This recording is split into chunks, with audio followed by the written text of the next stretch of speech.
Praise the Lord. ജീവജലത്തിൻ്റെ പുതിയൊരു എപ്പിസോഡിലേക്ക് എല്ലാ സഹോദരങ്ങൾക്കും വേഗം വരുന്നവനായ യേശുക്രിസ്തുവിൻ്റെ അതിപരിശുദ്ധ നാമത്തിൽ സ്നേഹ വന്ദനം. ഇന്ന് 2025 സെപ്റ്റംബർ മാസം 16-ാം തീയതി ചൊവ്വാഴ്ച. സ്വർഗത്തിലെ ദൈവത്തിൻ്റെ ആർദ്രകരുണയാൽ ഈ മാസത്തിൻ്റെ 15 ദിവസം അതിശയകരമായി അത്ഭുതകരമായി നമ്മെ ഏവരെയും നടത്തുകയും പുത്തൻ ദിനത്തിലേക്ക് പ്രവേശിപ്പിക്കുകയും ചെയ്തിരിക്കുന്നു. ഇന്നത്തെ ദിനം നമുക്കേവർക്കും എല്ലാ നിലകളിലും അനുഗ്രഹപ്രദമായി തീരട്ടെ എന്നുള്ള പ്രാർത്ഥനയോടെ ഇന്നത്തെ വാഗ്ദത്ത വചനത്തിനായി ഒരുങ്ങാം. ഇന്ന് ജീവജലത്തിൽ കൂടി പ്രോമിസ് വേഴ്സായി നമുക്ക് ലഭിച്ചിരിക്കുന്നത് പുറപ്പാട് പുസ്തകം 7-ാം അധ്യായം 3-ാം വാക്യം. എക്സോഡസ് ചാപ്റ്റർ 7 വേഴ്സ് 3 നാം ഇപ്രകാരം വായിക്കുന്നു: എന്നാൽ ഞാൻ ഫറവോന്റെ ഹൃദയം കഠിനമാക്കും, മിസ്രയീം ദേശത്ത് എൻ്റെ അടയാളങ്ങളും അത്ഭുതങ്ങളും വർദ്ധിപ്പിക്കും. 83 വയസ്സുള്ള അഹരോൻ, 80 വയസ്സുള്ള മോശ,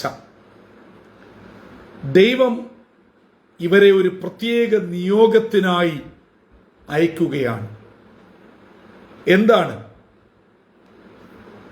ഫറവോന്റെ അടുക്കൽ ചെന്ന് ദൈവം പറയുന്നത് അതുപോലെ പറയണം. 7-ാം അധ്യായം ആദ്യ വാക്യം വളരെ ശ്രദ്ധേയമാണ്. മോശയോട് പറയാണ്, മോശേ, നോക്കൂ, നിന്നെ ഞാൻ ഫറവോന് ദൈവമാക്കി വെക്കാൻ പോകുകയാണ്. നിന്റെ സഹോദരൻ അഹരോൻ നിനക്ക് പ്രവാചകനുമായിരിക്കും എന്ന് പറഞ്ഞാൽ, ഇനിയും ഫറവോന്റെ മുൻപോട്ടുള്ള കാര്യങ്ങളൊക്കെ തീരുമാനിച്ച് ക്രമീകരിച്ച് ഫറവോന്റെ സകല കാര്യങ്ങളുടെയും കൺട്രോൾ മോശയുടെ കയ്യിലാണ്. എന്നിട്ട് തുടർന്ന് പറയുകയാണ്, നീ കാര്യമൊക്കെ ഫറവോനോട് പറയും, അവൻ കേൾക്കും, പക്ഷേ ഞാൻ ഫറവോന്റെ ഹൃദയത്തെ കഠിനമാക്കും. എന്തിനാണത്? ദൈവത്തിന് തന്റെ ജനത്തെ, ഇസ്രയേൽ എന്ന വലിയ ഗണത്തെ മിസ്രയിൽ നിന്ന് പുറപ്പെടുവിക്കുവാൻ ഒരു പ്രത്യേക പ്ലാനും പദ്ധതിയുമുണ്ട്. കഴിഞ്ഞ 430 വർഷക്കാലം, ഏകദേശം 4-5 തലമുറകളായി മിസ്രൈമിൽ അടിമവേലയും വളരെ ക്ലേശമേറിയ ജീവിത അനുഭവത്തിൽ കൂടെ പോവുകയാണ്. അപ്പോൾ അവരെ ഒറ്റ രാത്രി കൊണ്ട് ഒരു പ്രദേശത്ത് നിന്ന് ഒഴിപ്പിച്ച് മിസ്രൈമ്യർ സുഗമമായി മുൻപോട്ട് പോകാതെ തന്റെ ജനം വിടുവിക്കപ്പെടുമ്പോൾ തന്റെ ജനം ആരാണെന്ന് ഇത്രയും കാലം പീഡിപ്പിച്ച മിസ്രൈമ്യർ അറിയണം. അതിന് ദൈവത്തിന്റെ ചില പ്രത്യേകതര അത്ഭുതങ്ങൾ, അടയാളങ്ങൾ മിസ്രൈമിൽ നടക്കേണ്ടതിന് ഞാൻ ഫറവോന്റെ ഹൃദയത്തെ കഠിനമാക്കും.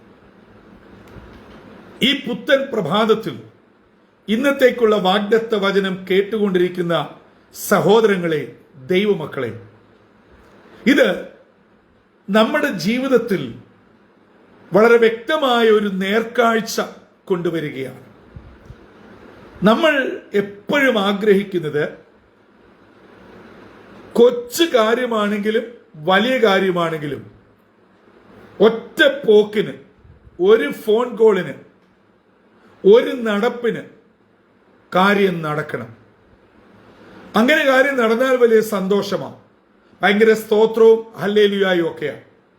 പക്ഷേ നാം ഉദ്ദേശിക്കുന്ന കാര്യങ്ങളിൽ പ്രതീക്ഷിക്കുന്നതും പ്രതീക്ഷിക്കാത്തതുമായ ചില തടസ്സങ്ങൾ, ചില പ്രതികൂലങ്ങൾ, ചില സമയക്രമങ്ങൾ, ഇവയൊക്കെ നേരിട്ടാൽ നമ്മൾ ആകമാനം ക്ഷമകെടും, സ്വസ്ഥത പോകും. പിന്നെ ദൈവത്തെ ഉൾപ്പെടെ സകലരെയും കുറ്റപ്പെടുത്തും. എന്നാൽ ഇന്നത്തെ വാഗ്ദത്ത വചനത്തിൽ നിന്നും ഒരു കാര്യം അടിവരയിട്ട് പറയുവാൻ ആഗ്രഹിക്കുകയാണ്. പ്രിയമുള്ളവരെ, നമ്മുടെ ചില കാര്യങ്ങൾ നടക്കാതെ വരികയും നമ്മൾ പ്രതീക്ഷിക്കുന്ന പലതും പ്രതീക്ഷിക്കുന്ന സമയത്ത് എത്താതിരിക്കുകയും ചെയ്യുമ്പോൾ നമ്മുടെ മുൻപിൽ ചില മുഖങ്ങളുണ്ട്. അതൊരു പക്ഷേ ഒരു ഗവൺമെന്റ് ഓഫീസിലെ ഒരു സ്റ്റാഫ് ആയിരിക്കാം,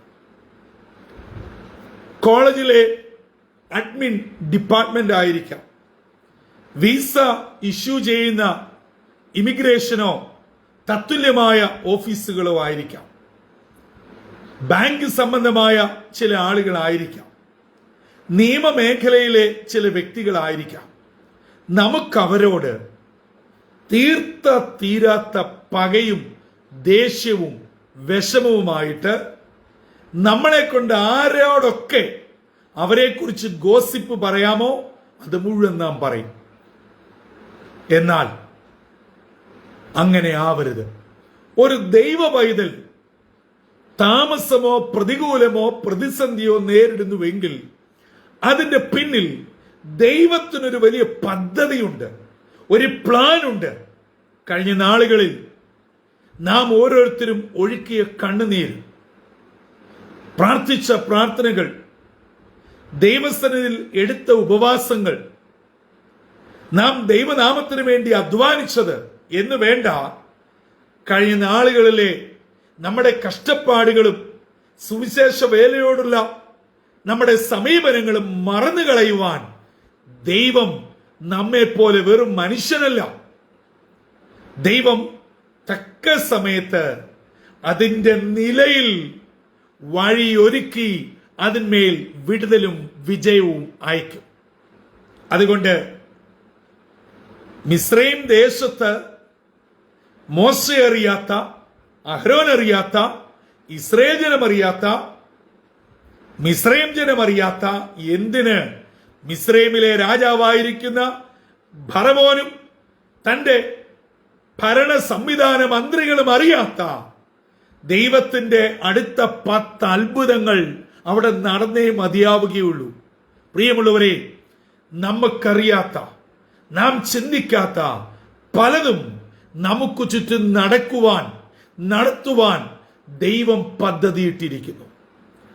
ആ വലിയ പദ്ധതി പൂർത്തീകരിക്കുന്നതിന് ചില കാലതാമസം നമ്മുടെ കാര്യങ്ങളിൽ ഉണ്ടായേക്കാം, പ്രതികൂലങ്ങൾ വന്നേക്കാം, ഭാരങ്ങൾ, പ്രതിസന്ധികൾ നേരിട്ടേക്കാം.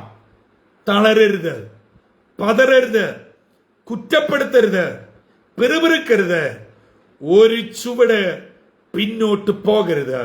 പ്രാർത്ഥനയോടെ മുൻപോട്ട് പോകുക. അതെ, നമ്മളെ എതിർത്തിരിക്കുന്ന സകല ശത്രുവിനും നമ്മെ പ്രാർത്ഥിക്കുന്ന ദൈവവൈതലിനെ ദൈവം ചില നിയോഗങ്ങൾ ഏൽപ്പിക്കുകയാണ്. മോശയോട് പറയാണ്, ഇനി നീയാണ് ഫറവോന് ദൈവമായിരിക്കുന്നത്. ഫറവോന്റെ ഭാവി കാര്യങ്ങൾ, അവന്റെ രാജ്യകാര്യങ്ങൾ എങ്ങനെ പോകണം, അവന്റെ ദേശത്ത് എന്തൊക്കെ നടക്കണം എന്നുള്ളത് നീ വായെടുത്ത് പറയുമ്പോൾ ആ ദേശത്തത് സംഭവിക്കും.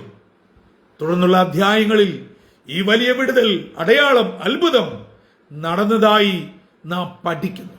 അങ്ങനെയെങ്കിൽ ഇന്ന് ജീവജലം ശ്രവിച്ചുകൊണ്ടിരിക്കുന്ന ദൈവജനം, നിങ്ങൾ കടന്നു പോകുന്നത് ഏത് കാര്യത്തിന്മേലുള്ള ഏത് വിഷയവുമായിക്കൊള്ളട്ടെ, അവിടെ നിങ്ങളുടെ പ്രതീക്ഷയ്ക്ക് വിപരീതമായി പ്രതികൂലങ്ങൾ, തടസ്സങ്ങൾ, പ്രശ്നങ്ങൾ, അതൊരു വ്യക്തിയായിരിക്കാം, അതൊരു പക്ഷേ ഒരു ഗ്രൂപ്പ് ഓഫ് പീപ്പിൾ ആയിരിക്കാം, ഒരു ഫാക്കൽറ്റി ടീം ആയിരിക്കാം, ആരും എന്തും എങ്ങനെയും എവിടെയും ആയിക്കൊള്ളട്ടെ, അവരെ കണ്ട് പിന്നോട്ട് പോകേണ്ടവരല്ല പ്രാർത്ഥിക്കുന്ന ദൈവമക്കൾ.